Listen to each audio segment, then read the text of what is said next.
మరో బ్రేకింగ్ చూస్తున్నాం. తెలంగాణలో భారీగా ఐఏఎస్ల బదిలీలు చేపట్టారు. రాష్ట్రంలో 44 మంది ఐఏఎస్లను బదిలీ చేస్తూ ఉత్తర్వులు జారీ చేశారు.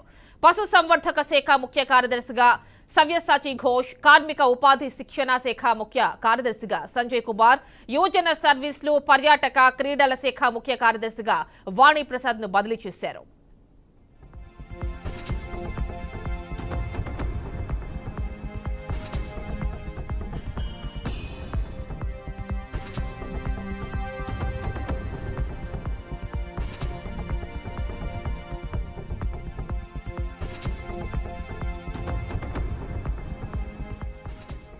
తెలంగాణలో భారీగా ఐఏఎస్ల బదిలీలు చేపట్టారు. రాష్ట్రంలో 44 మంది ఐఏఎస్లను బదిలీ చేస్తూ ఉత్తర్వులు జారీ చేశారు.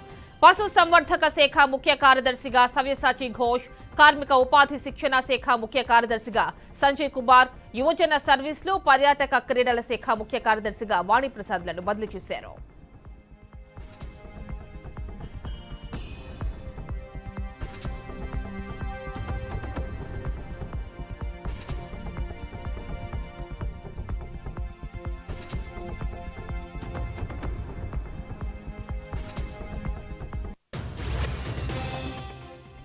ఇక తెలంగాణలో భారీగా ఐఏఎస్ల బదిలీలు జరిగాయి. పూర్తి డీటెయిల్స్ మా అవుట్పుట్ ఎడిటర్ శ్రీ రాములు అందిస్తారు. రాములు, చెప్పండి, మొత్తంగా 44 మంది ఐఏఎస్లను బదిలీ చేసినట్టు తెలుస్తోంది. డీటెయిల్స్ ఇవ్వండి. తెలంగాణలో 44 మంది ఐఏఎస్లను బదిలీ చేయడం జరిగింది. దీనికి సంబంధించి ప్రభుత్వం ఎవరైతే అధికారులు ఉన్నారో ఆ అధికారులకు సంబంధించిన గత ప్రభుత్వంలో ఉన్న వారిని లేదా ఇప్పుడున్న ప్రభుత్వానికి అనుకూలంగా పనిలో ఏ విధంగా పనికి సంబంధించిన సహాయ సహకారాలు అందిస్తున్నారో అన్నికి సంబంధించిన అధికారులను బదిలీలు చేయడం జరిగింది. 44 మంది ఐఏఎస్ల బదిలీ చేసిన తెలంగాణ ప్రభుత్వం దేవాదాయ ప్రిన్సిపల్ సెక్రటరీగా శైలజ రామర్, అట్లాగే పాఠశాల విద్యాశాఖ డైరెక్టర్ గా నరసింహారెడ్డి, జిహెచ్ఎంసీ కమిషనర్ గా రోనాల్డ్ రోస్ను బదిలీ చేశారు. అట్లాగే జిహెచ్ఎంసీ కమిషనర్ గా ఇప్పుడు నూతనంగా అమ్రాపాల్ని నియామకం చేయడం జరిగింది. గతంలో ఈమె వరంగల్ జిల్లా కలెక్టర్ కూడా పనిచేసిన అనుభవం ఉంది ఆమెని. అట్లాగే ట్రాన్స్కో అండ్ జెన్కో ఎండీగా రోనాల్డ్ రోస్ ను కమర్షియల్ ట్యాక్స్ ప్రిన్సిపల్ సెక్రటరీగా కూడా నియమించడం జరిగింది. తర్వాత ప్రిన్సిపల్ సెక్రటరీగా సంజయ్ కుమార్ ను, జలమండలి ఎండీగా అశోక్ రెడ్డిని కూడా నియమించినట్లు తెలుస్తుంది ఆమెని. Right Ramulu, thank you.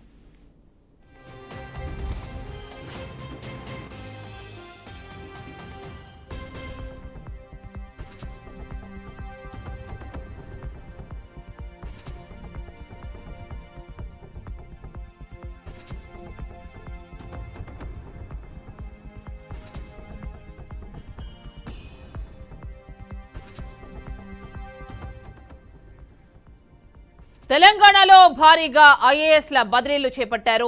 రాష్ట్రంలో 44 మంది ఐఏఎస్లను బదిలీ చేస్తూ ఉత్తర్వులు జారీ చేశారు.